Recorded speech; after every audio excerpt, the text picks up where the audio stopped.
A single dad took a bullet to save his crying daughter at school. The shooter's boss came to the hospital in tears. She was a rich CEO who had fired the gunman months ago. Now she wanted to help the brave father who saved her own daughter too. Before watching full story, comment below from where you watching. Also like and subscribe for more stories. Marcus Williams wiped the sweat from his forehead as he finished his shift at the construction site. His worn work boots were covered in dust, and his hands were rough from years of hard labor. At 32 he looked older than his age. Life had not been easy for him, especially since he became a single father 3 years ago. "Dad! Dad!" called out his 6-year-old daughter Emma as she ran towards him from the daycare center. Her bright smile could light up the darkest room, and it always made Marcus forget about his tired body and empty wallet. "Hey, princess," Marcus said, lifting Emma into his arms.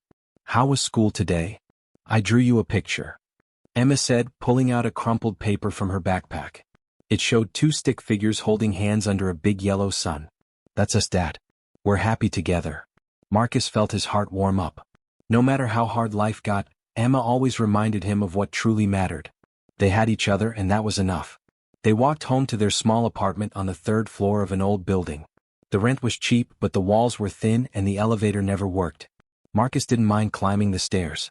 He had bigger worries, like the stack of unpaid bills on his kitchen table. "Dad, can we have pizza tonight?" Emma asked, bouncing on the old couch. Marcus checked his wallet.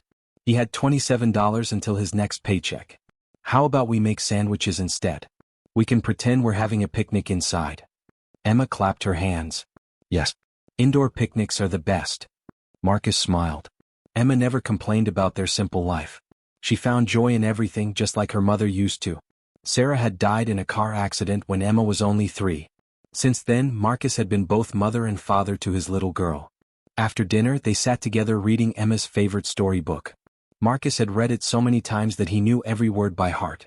But Emma never got tired of hearing it, and Marcus never got tired of seeing her happy face. "Dad," Emma said as he tucked her into bed, "why do some kids have 2 parents and I only have you?" Marcus sat on the edge of her bed, choosing his words carefully. "Sometimes families look different, sweetheart. But what matters is how much we love each other. And I love you more than all the stars in the sky. I love you too, Dad. More than all the ice cream in the world." Marcus kissed her forehead and turned off the light. In the darkness of the living room, he looked at the bills again. The rent was due in 5 days and he was short by $200. He had already asked his boss for extra hours, but there was no more work available. He fell asleep on the couch, wondering how he would make things work. He always found a way somehow. He had to. Emma was counting on him. The next morning started like any other. Marcus dropped Emma at school and went to work. But around lunchtime he got a call that made his blood run cold. "Mr. Williams? This is Principal Johnson from Emma's school. There's been an incident. A man with a gun entered our building. The police are here, but the children are still inside. We need all parents to stay away from the school grounds." Marcus dropped his lunch and ran to his truck. His hands shook as he drove through the city. Nothing else mattered except getting to Emma. The radio news was talking about the same thing, a gunman at Roosevelt Elementary School. When Marcus arrived, he saw police cars everywhere. Parents were crying and holding each other behind the yellow tape. Marcus pushed through the crowd, desperate to get closer to the school. "Sir, you need to stay behind the line," a police officer said, putting his hand on Marcus's chest. "My daughter is in there. Emma Williams, she's 6 years old, blonde hair, blue eyes. Please, I need to know if she's okay." "We're doing everything we can, sir. The children are being kept safe in their classrooms." Marcus felt helpless. He could see the school building, but he couldn't reach his daughter. Other parents were on their phones, some were praying, others were just staring at the building with fear in their eyes. Hours passed like years. Then, around 3 o'clock, Marcus heard something that made his heart stop. Gunshots from inside the school. Without thinking, Marcus ducked under the police tape and ran toward the school. Officers shouted behind him, but he didn't stop. The main entrance was blocked, but Marcus knew the building well from all the school events he had attended with Emma. He ran around to the side entrance near the playground. The door was slightly open. Marcus could hear crying from inside. His father instincts took over. He had to find Emma. The hallways were empty and quiet, except for the sound of children crying behind locked classroom doors. Marcus followed the sound, his heart pounding so loud he thought everyone could hear it. Then he saw him. A man in a long dark coat, holding a gun, walking slowly down the hallway toward the kindergarten classrooms. Marcus's breath caught in his throat. Emma's classroom was at the end of that hallway. Marcus pressed himself against the wall trying to think. He had no weapon, no training. He was just a construction worker who wanted to protect his daughter. But he couldn't just hide while that man walked toward Emma's classroom. The gunman was about 50 feet away, moving slowly like he was looking for something or someone. Marcus noticed that the man seemed confused, maybe even scared. His hands were shaking. Marcus took a deep breath and stepped into the hallway. "Hey!" Marcus called out. "Over here." The gunman turned around, pointing his weapon at Marcus. For a moment they just stared at each other. Marcus could see that the man was young, maybe in his 20s. His eyes looked wild and desperate. "Stay back," the gunman shouted. "I don't want to hurt anyone." "Then put the gun down," Marcus said, taking a small step forward. "Whatever's wrong, we can talk about it. You don't understand. They took everything from me. My job, my house, my family." Marcus raised his hands to show he wasn't a threat. "I understand feeling lost. I've been there too. But hurting innocent children won't fix anything." Behind the gunman, Marcus could see a classroom door slightly open. A small face peeked out. It was Emma. She saw her father and started to step into the hallway. "No, Emma. Stay inside," Marcus shouted. But it was too late. Emma ran into the hallway crying, "Daddy," as she ran toward him. The gunman spun around, startled by the sudden movement. His finger moved toward the trigger. Time seemed to slow down. Marcus saw the gun pointing at his little girl. He saw Emma running toward him with tears in her eyes. He saw the gunman's confused and panicked expression. Marcus didn't think. He just moved. He ran as fast as he had ever run in his life, diving toward Emma just as the gun went off. The bullet hit Marcus in the chest, but his body shielded Emma from harm. They both fell to the floor, Marcus wrapping his arms around his daughter. "Daddy," Emma cried. "Daddy, wake up." Marcus could taste blood in his mouth, but he could still hear Emma's voice. That was all that mattered. She was alive. She was safe. The gunman stared at what he had done, his face full of horror. "I didn't mean to. I didn't want to hurt anyone." Police officers burst through the doors at that moment, surrounding the gunman. He dropped his weapon and put his hands up, crying like a child. "Officer down. We need paramedics," someone shouted. "I'm not an officer," Marcus whispered. "Just a dad." Marcus drifted in and out of consciousness in the ambulance. He could hear Emma crying and a woman's voice trying to comfort her. "Your daddy is very brave," the woman was saying. "The doctors are going to take good care of him." When Marcus woke up, he was in a hospital bed with tubes and wires attached to him. His chest hurt like someone had hit him with a sledgehammer. A nurse was checking his blood pressure. "Welcome back, Mr. Williams," she said with a kind smile. "You gave us quite a scare." "Emma? Where's Emma?" Marcus tried to sit up, but the pain stopped him. "She's fine. She's with social services right now, but don't worry, it's just temporary until you recover." Marcus felt panic rising in his chest. "I need to see her. She needs me. The doctors say you need to rest. The bullet was very close to your heart. You're lucky to be alive." Over the next few days, Marcus learned what had happened after he was shot. The gunman was a young man named David who had lost his job and was facing eviction. He never intended to hurt anyone, he was just desperate and confused. He was arrested, but even the police felt sorry for him. The story spread quickly through social media and news channels. "Single father takes bullet to save daughter," was the headline in the local newspaper. Marcus didn't care about the attention. He just wanted Emma back. On his third day in the hospital, Marcus had a visitor he wasn't expecting. A woman in an expensive suit walked into his room, followed by two other people in business clothes. "Mr. Williams," the woman said. Her voice was strong but gentle. "My name is Victoria Chen. I'm the CEO of Chen Industries." Marcus looked confused. "I think you have the wrong room, ma'am." Victoria sat down in the chair next to his bed. "No, I have the right room. I'm here because of what you did for my daughter." "Your daughter?" Victoria's eyes filled with tears. "The gunman at the school, David Morrison, he used to work for one of my companies. He was laid off 6 months ago during budget cuts. When I heard what happened, I had to find out who he was and why he did it." Marcus still didn't understand. "I'm sorry for your employee, but I don't see what this has to do with me." "David Morrison is my daughter's father," Victoria said quietly. "My daughter Sarah is in the same class as Emma."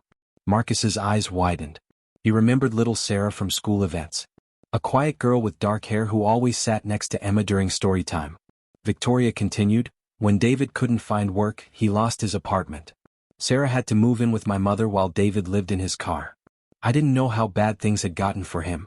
I was too busy running my company to pay attention to the people I had let go. Where is David now? Marcus asked.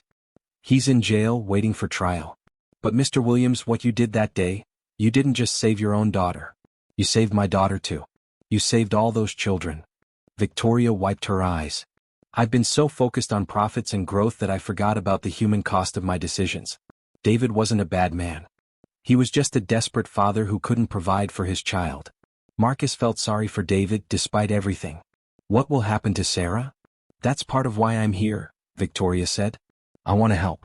I want to help David get a lawyer, and I want to help you too. I don't need charity, Marcus said firmly. Victoria shook her head. It's not charity. It's responsibility. And it's gratitude. Over the next week, Victoria visited Marcus every day. She brought Emma with her sometimes, and Marcus watched as the two little girls played together in the hospital room. Sarah was shy at first, but Emma's friendly nature quickly broke down the barriers. My daddy is in trouble, Sarah whispered to Emma one day. My daddy was in trouble too, but he's getting better, Emma replied, patting Sarah's hand. Maybe your daddy will get better too. Victoria watched the girls with tears in her eyes. Children forgive so easily, she said to Marcus. Adults make everything so complicated.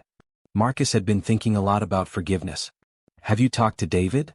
I tried to visit him, but he won't see me. His lawyer says he's too ashamed. Maybe he needs to hear from someone who understands. Victoria looked surprised. You want to see him? After what he did to you?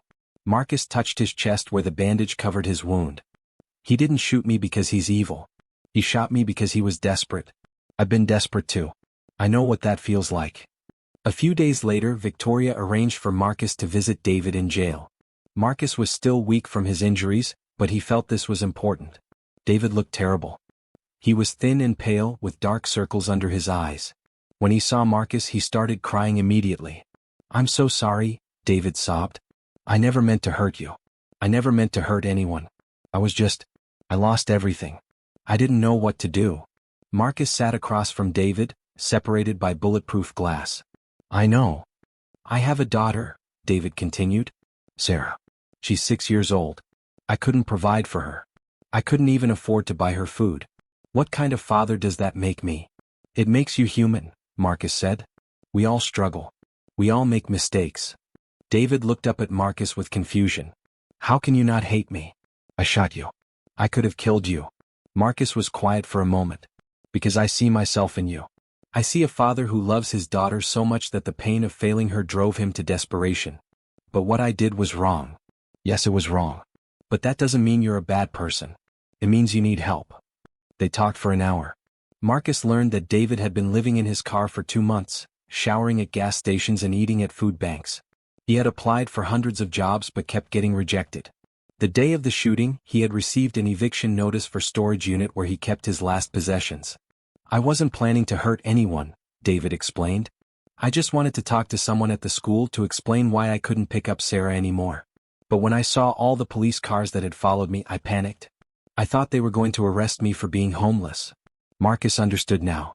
David hadn't come to the school to hurt children. He had come to say goodbye to his daughter because he thought he might end up on the streets permanently. When Marcus returned to the hospital, he found Victoria waiting for him with red eyes. How did it go? She asked. Marcus told her everything David had shared. Victoria listened in silence, her face showing a mixture of sadness and guilt. I did this, she said finally. My company's policies created this situation. You can't blame yourself for one person's choices, Marcus replied. Can't I? I laid off 300 people that quarter to increase profits. I never thought about what happened to them after they left. David was just a number on a spreadsheet to me. Victoria stood up and walked to the window looking out at the city below. I have everything I could want. A successful business, financial security, respect in my industry. But I failed as a human being. It's not too late to change that, Marcus said. Victoria turned around. What do you mean? Help him. Really help him. Not just with lawyers and court costs. Help him rebuild his life. Victoria sat back down. Even if I do, he's going to prison. He brought a gun to a school. That's a serious crime. Maybe, Marcus said. But David's lawyer told me that if he pleads guilty and shows remorse, he might get a reduced sentence. Especially if he gets support from the community. You're talking about forgiveness on a level that most people couldn't manage. Marcus thought about Emma, about how she had immediately accepted Sarah as a friend despite everything that happened. Kids don't hold grudges the way adults do. Maybe we should learn from them. That evening, Victoria brought both girls to visit Marcus. They had made get-well cards for him, and Sarah had also made a card for her father. "Can you give this to my daddy?" Sarah asked Marcus. "Tell him I miss him?" Marcus took the card, which had a drawing of a man and a little girl holding hands under a rainbow. At the bottom, Sarah had written, "I love you, Daddy," in shaky letters. Victoria watched her daughter with tears in her eyes. Later, after the girls were playing in the hallway, she spoke to Marcus quietly. "Sarah asks about her father every day. She doesn't understand why he can't come home. What have you told her?" "That he made a mistake and needs to learn from it. But honestly, I don't know what's going to happen to either of them long term." Marcus had an idea, but he wasn't sure how Victoria would react. "What if Sarah stayed with us sometimes?" Victoria looked shocked. "What do you mean?" "Emma and Sarah get along well. And when I'm back on my feet, I could help watch her while David is away. That way she'd have consistency, and you could still be part of her life too." "You would do that? After everything that's happened?" Marcus smiled. "Emma could use a friend. And Sarah needs people who care about her." Word about Marcus's offer spread through the community. The local newspaper wrote a follow-up story, "Shot Father Offers to Help Gunman's Daughter." The response was overwhelming. People started calling the hospital wanting to help. A local restaurant owner offered to provide free meals for both families. The construction company where Marcus worked set up a fund to help with his medical bills. Even the school district announced new programs to help families in crisis before situations became desperate. Victoria was amazed by the outpouring of support. "I've never seen anything like this," she told Marcus. "People want to help," Marcus replied. "They just need to see how." Victoria had been thinking about Marcus's example of forgiveness and kindness. She made some decisions that surprised everyone, including herself. First, she established a fund to help families of laid-off employees, providing job training, counseling, and temporary financial support. She also hired David's lawyer to ensure he got the best possible representation. But her biggest decision came when she visited Marcus just before he was discharged from the hospital. "I want to offer you a job," she said. Marcus was surprised. "Ma'am, I appreciate the thought, but I'm a construction worker. I don't know anything about your business. I need someone in my company who understands what real people go through. Someone who can help me make sure we never create another situation like David's." "What kind of job?" "Director of Employee Relations. You'd help develop policies to support workers and their families. The salary is 3 times what you make in construction." Marcus was quiet for a long time. It was an incredible opportunity, but he wasn't sure he was qualified. Victoria seemed to read his thoughts. "You don't need a business degree to understand people, Marcus. You need heart. And you've proven you have more heart than anyone I've ever met." Marcus thought about Emma, about the bills on his kitchen table, about the chance to provide a better life for his daughter. But he also thought about why Victoria was making this offer. "I'll take the job on one condition," he said. "What's that?" "You hire David when he gets out of prison." Victoria was stunned. "Marcus, he shot you. He could have killed you. He needs a second chance. Everyone deserves a second chance." 6 months later, Marcus was back on his feet and starting his new job. His first project was developing a comprehensive support program for employees facing personal crises. He worked with counselors, financial advisors, and community organizations to create a safety net that could catch people before they fell too far. Emma thrived in their new apartment, which had 2 bedrooms and windows that faced the park. She had her own room for the first time in years, but she still liked to read bedtime stories with her father on the couch. Sarah started spending weekends with Marcus and Emma while Victoria worked. The 2 girls became inseparable, and Marcus found that having Sarah around brought out new sides of Emma's personality. She became more confident and caring, taking on a big sister role naturally. Victoria visited often, and Marcus noticed that she was different from the businesswoman who had first walked into his hospital room. She smiled more. She talked to employees by name. She seemed to have found something that money couldn't buy: purpose beyond profit. David's trial went better than expected. With Victoria's support and Marcus's testimony about David's character and desperation, he received a reduced sentence of 2 years in prison with the possibility of parole in 18 months. It wasn't perfect, but it was hopeful. Marcus visited David regularly, bringing updates about Sarah and photos from her school events. David was getting counseling in prison and working on his GED. He looked healthier and more hopeful with each visit. "I don't deserve your kindness," David said during one visit. "None of us deserve kindness," Marcus replied. "That's what makes it so powerful." 18 months after the shooting, David was released on parole. Victoria had kept her promise to Marcus.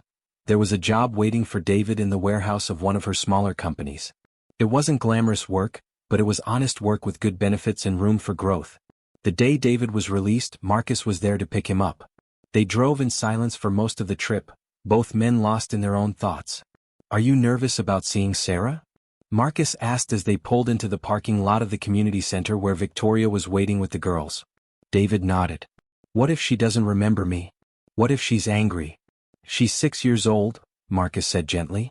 "She remembers that you love her. That's all that matters to her." They walked into the community center together. Sarah was playing with Emma and some other children, but when she saw her father, she stopped mid-sentence. "Daddy?" she whispered. David knelt down and Sarah ran into his arms. Both of them started crying as David held his daughter for the first time in almost 2 years. "I missed you so much, baby girl," David sobbed. "I'm so sorry I went away." "It's okay, Daddy," Sarah said, patting his face. "Marcus told me you were learning important things. Did you learn them all?" David laughed through his tears. "I'm still learning, sweetheart. But I promise I'll never leave you again." Emma walked over and took Sarah's hand. "Now Sarah has her daddy back just like I have mine." Marcus watched the reunion with Victoria beside him. She was crying too, and Marcus noticed that her expensive suit had been replaced with jeans and a simple blouse. Motherhood had changed her just as much as it had changed him and David. "Thank you," Victoria whispered to Marcus, "for showing me what really matters." 2 years after the shooting, Roosevelt Elementary held a special assembly. They were dedicating the new playground equipment that had been donated by Chin Industries and installed by Marcus's construction crew, which now included David as a part-time member. Marcus sat in the audience with Victoria, watching Emma and Sarah play on the new equipment with their classmates. The principal was talking about community, forgiveness, and second chances, but Marcus was more interested in watching the children simply being children. "Do you think they'll remember any of this when they grow up?" Victoria asked quietly. Marcus watched Emma help a younger child reach the monkey bars while Sarah cheered her on. "They'll remember the important parts.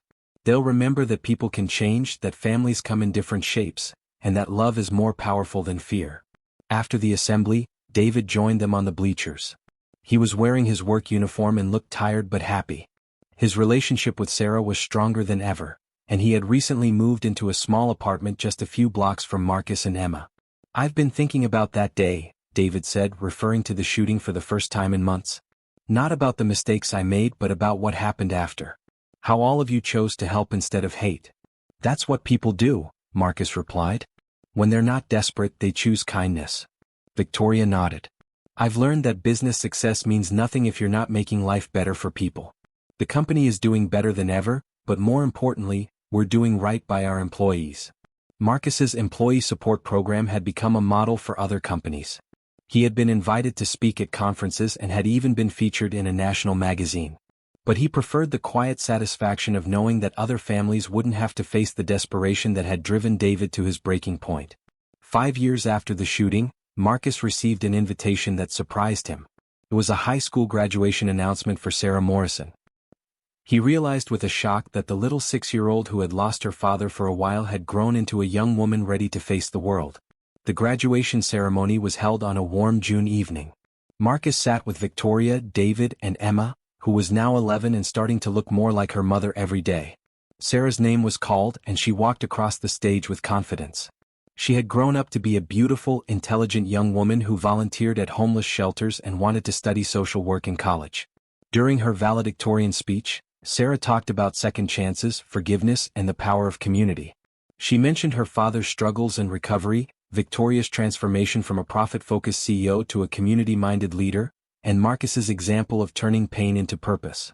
"When I was 6 years old," Sarah said to the audience, "I learned that bad things can happen to good people.